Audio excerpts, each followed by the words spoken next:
வேண்டுமென்றே முதலாவதாக காவல்துறை சார்பாக சென்னை காவல்துறை சார்பாக ஒவ்வொரு இடத்துலயும் வேண்டுமென்றே திட்டமிட்டு தடை செய்யப்படுறாங்க. அவங்க என்ன சொல்றாங்கன்னா, எங்களுக்கு மேல இருந்து அழுத்தம் வருது. ஒவ்வொரு காவல் நிலையத்திலும் என்ன சொல்றாங்க, ஏன்னா அவங்க தான் வந்து என்ஓசி கொடுக்கணும். அவங்க என்ஓசி கொடுத்த பிறகுதான் இங்க வந்து ஆர்ஓ வந்து அதை அனுமதி கொடுப்பாங்க.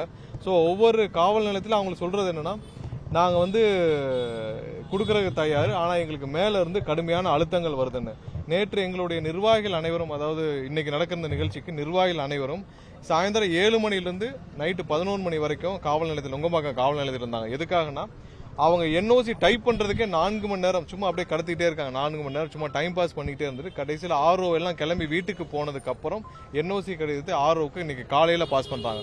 ஸோ திட்டமிட்டு ஒவ்வொரு இடத்துலையும் பாத்தீங்கன்னா காவல்துறையில் ஆரம்பிச்சு அனைத்து அதிகாரிகள், பெரும்பாலான அதிகாரிகள் வந்து இன்னைக்கு திமுகவுடைய கட்டுப்பாட்டில் தான் இருக்காங்க. அவங்ககிட்ட பணம் வாங்கிட்டு அவங்க கட்டுப்பாட்டில் இருக்காங்களா இல்லை எப்படின்னு தெரியல.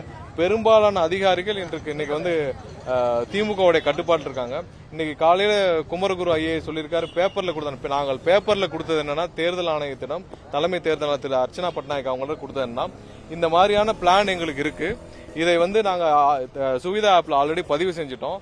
இதை உங்களுடைய ஆர்வம் வந்து அங்கங்க எங்களுக்கான ஒவ்வொரு இடத்துலயும் தடை செய்யறாங்க. ஸோ அதை நீங்க இங்க இருந்து ஒரு அறிவுரை கொடுக்கணும். அவங்களுக்கு எல்லாத்துக்கும் பெரும்பாலான இடத்துல அவங்களுக்கு இதை எப்படி பண்ணணும்னே தெரியல அப்படின்னு சொல்றாங்கன்னா, நாங்க கொடுத்தது வந்து குமரகுரு இன்னைக்கு காலையில் என்ன சொல்லியிருக்காரு, பேப்பர்ல கொடுத்ததுக்குலாம் நாங்க அனுமதி கொடுக்கணும். நாங்க எதுவும் பேப்பர்ல கொடுக்கல, எல்லாமே ஆப்ல பதிவு செய்யப்பட்டது. இன்னைக்கு கடைசி நேரத்தில் எல்லா இடத்துலயும் நேர்ல போய் ஆய்வு செய்த பின்னரும் காவல்துறை வந்து சொல்லி இன்னைக்கு ஆர்வம் வந்து ரிஜெக்ட் பண்ணியிருக்காங்க. இது இங்க மட்டும் இல்ல, தமிழகம் முழுவதும் எங்களுடைய நிர்வாகிகளுக்கு அங்கங்க அவங்க நடக்கிற ஒவ்வொரு பிரச்சாரத்துக்கும், அவங்களுடைய அலுவலகம் போறதுக்கும், ஒவ்வொரு இடத்துலயும் தேர்தல் அலுவலகம் போறதுல இருந்து எல்லா பிரச்சாரத்துக்கும் கடுமையான ஒரு அடக்குமுறையை கையாளுறாங்க. இன்னமும் பெரும்பாலான அதிகாரிகள் திமுகவுடைய கைக்கூலிகளாக தான் இருக்கிறாங்க. இதை வன்மையாக கண்டிக்கத்தக்கது. கண்டிப்பாக இந்த நிலைமை மாற வேண்டும். தேர்தல் ஆணையம் வந்து யாரெல்லாம் திமுகவுடைய கைக்கூலிகள் இருக்காங்களோ அவங்க எல்லாம் வந்து மாற்ற நடவடிக்கை எடுக்க வேண்டும். ஏன்னா இந்த மாதிரி இருந்துட்டு எப்படி நீங்க எலெக்ஷனை பேஸ் பண்ணுவீங்க, எப்படி எலெக்ஷனை கொண்டு போவீங்க? திமுகவுடைய அதிகாரிகளை வைத்துக்கொண்டு, திமுகவிற்காக வேலை செய்யும் அதிகாரிகளை வைத்துக்கொண்டு எப்படி நீங்க எலெக்ஷனை பேஸ் பண்ணுவீங்க? ஒவ்வொரு இடத்துலயும் மேல இருக்கிற காவல்துறை காவல் ஆணையர் வந்து எல்லாருமே வந்து பாத்தீங்கன்னா திமுக சொல்றதை கேட்டு வேலை பார்க்கறாங்க. திமுக என்ன சொல்றாங்களோ, திமுகவுடைய அமைச்சர்கள் இப்பவும் அவங்க சொல்றதான் கேட்டு வேலை பார்க்கறாங்க. சென்னையில சேகர்பாபு சொல்றதை கேட்டு தான் வேலை பார்த்துட்டு இருக்காங்க.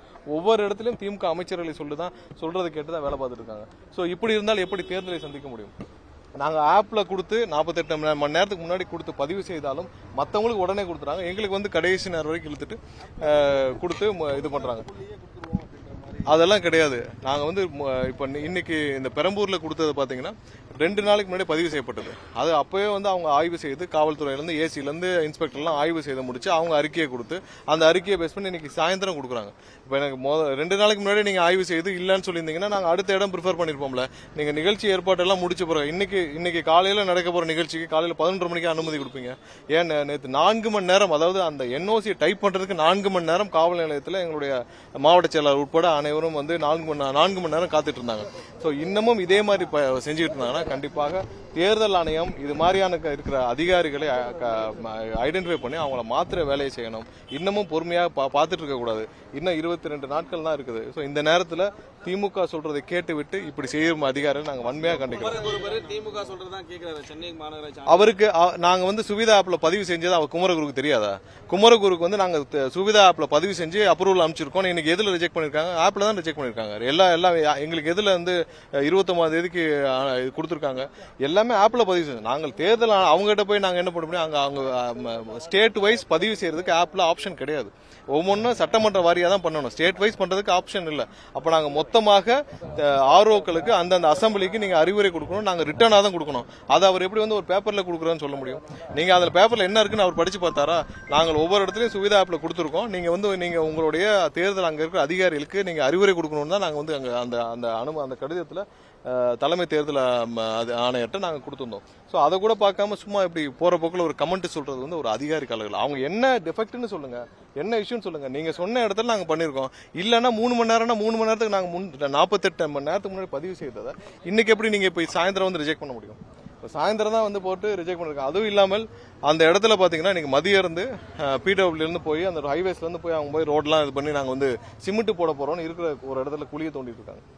திடீர்னு போய் குழி, அதை பார்த்ததுக்கு அப்புறம் தான் இவங்க திரும்ப வந்து அந்த இடத்துல எல்லாம் பள்ளத்தை தோண்டி குழியை தோண்டி இருக்காங்க. ஏன்னா அந்த இடத்துல ஒரு பெரிய இடம்னு பாத்தீங்கன்னா அந்த எம்கேபி நபர் நகர் கிட்ட தான் பெரம்பூர்ல. சோ அந்த இடத்துலயும் இவங்க போய் பராமரிப்புன்னு சொல்லி இன்னைக்கு போய் பேரிகேட் எல்லாம் போட்டு அந்த ஒரு இடத்துலையும் பேரிகேட்லாம் போட்டு எல்லாத்தையும் தடுப்பு எல்லாம் போட்டு அவங்க வேலையை பார்த்துட்டு இருக்காங்க. ஸோ இது எவ்வளோ நாள் இதே மாதிரி பண்ணிட்டு இருப்பாங்க?